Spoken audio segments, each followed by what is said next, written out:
Today I'm going to read Death on the Nile by Agatha Christie, Part 2, Chapter 15. Okay, here we go. Chapter 15. Race pored thoughtfully over a plan of the promenade deck of the Canac. Found up young Alden, Mrs. Alden, then an empty cabin, Simon Doyle's. Now, who's on the other side of Mrs. Doyle's? The old American dame. If anyone heard anything she should have done. If she's up, we'd better have her alone. Miss Van Shayler entered the room. She looked even older and yellower than usual this morning. Her small dark eyes had an air of a venomous displeasure in them. Race rose and bowed. "We are very sorry to trouble you, Miss Van Shayler. It's very good of you. Please sit down." Miss Van Shayler said sharply, "I dislike being mixed up in this. I resent it very much.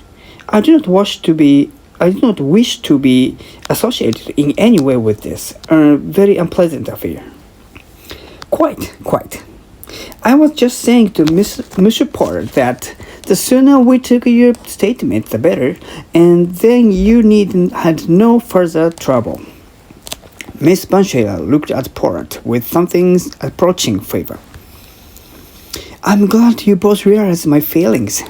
I am not accustomed to anything of this kind," Porter said soothingly. "Precisely, mademoiselle.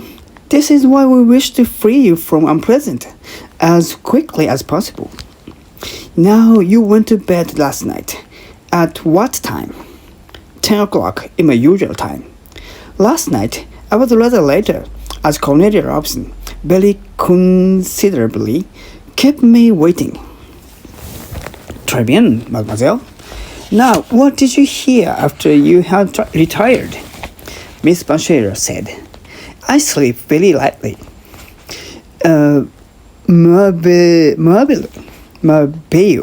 Mabeo. This is very fortunate for us. I was awaked by that rather flashy young woman, Mrs. Doyle's maid, who said, "Bonne nuit, mademoiselle, bonne nuit, madame," in what I cannot but think an unnecessarily loud voice. And after that, I went to sleep again. I woke thinking something was in my cabin, but I realized that it was someone in the cabin next door." "In Madame Doyle's cabin?" "Yes. Then I heard someone outside on the deck and then a splash." "You had no idea what time it was?" "I can tell you the time exactly. It was 10 minutes past 1. "You were sure of that?" "Yes. I looked at my little clock that stands by my bed." "You did not hear a shot?" "No, nothing of that kind." "But it might possibly have been a shot that awakened you." Miss Van Shayler considered the question, her toad-like head on one side. "It might," she admitted rather grudgingly. "And you have no idea what caused the splash you heard?" "Not at all. I know perfectly." Colonel Race sat up alertly. "You know?" "Certainly. I didn't like this sound of the prowling around. I got up and went to the door of my cabin. Miss Otterborn was leaning over the side. She was just dropped something into the water." "Miss Otterborn?" Race sounded really surprised. "Yes. You were quite sure it was Miss Otterborn?" "I saw her face distinctly." "She did not see you?" "I do not think so." Poirot leaned forward. "And what did her face look like, mademoiselle?" "She was in a condition of considerable emotion." Race and Poirot exchanged a quick glance. "And then?" Race prompted. "Miss Otterborn went away round the stem of the boat and I returned to the bed. There was a knock at the door and the manager entered. He carried in his hand a dropping bundle. "We've got it, Colonel." Race took the package. He unwrapped fold after fold of the sodden velvet.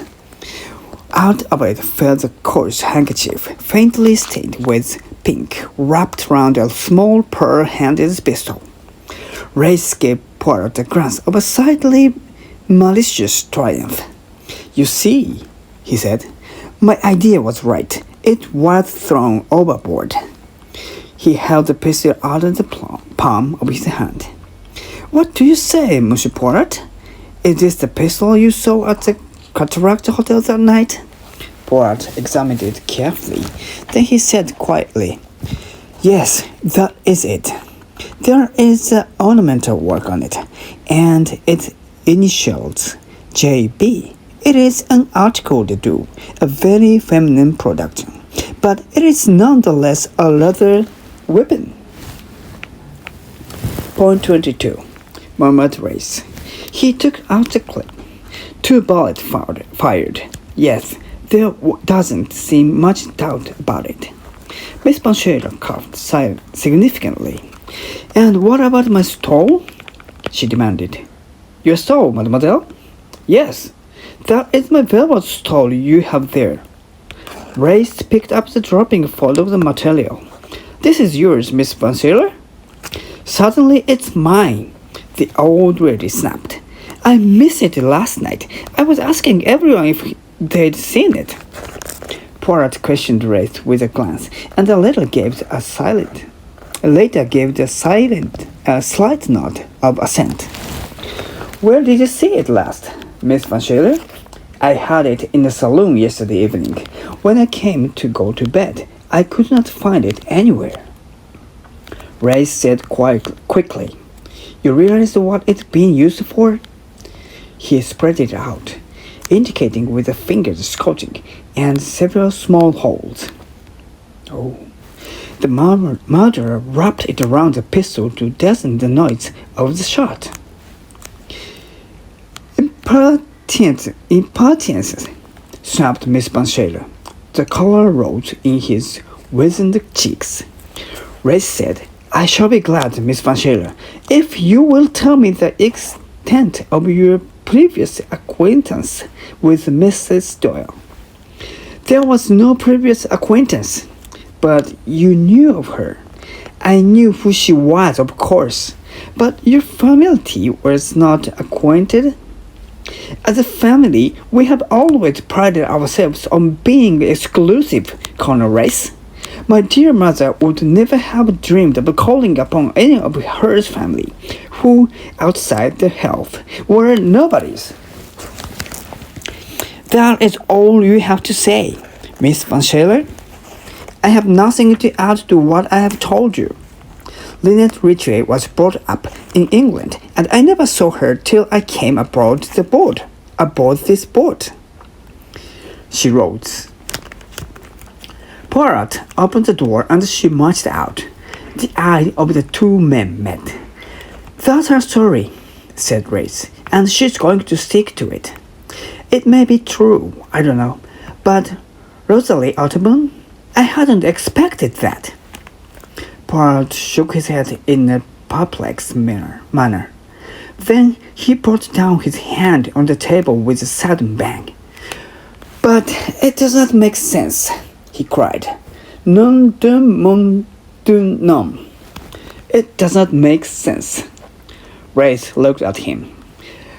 "What do you mean exactly?" "I meant that up to a point, it is all the clear sailing. Someone wished to kill Lynette Doyle. Someone overheard the scene in the saloon last night. Someone sneaked in there and retrieved the pistol, Jacqueline de Belfort's pistol. Remember, somebody shot Lynette Doyle with that pistol and wrote the letter J on the wall.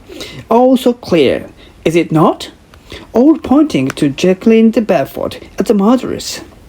And that what did the murderess do? Leave the pistol, the damning pistol, Jacqueline de Belfort's pistol, for everyone to find? No, he or she thrown the pistol, that particular damning bit of evidence, overboard. Why, my friend? Why?" Race shook his head. It's odd. It is more than odd.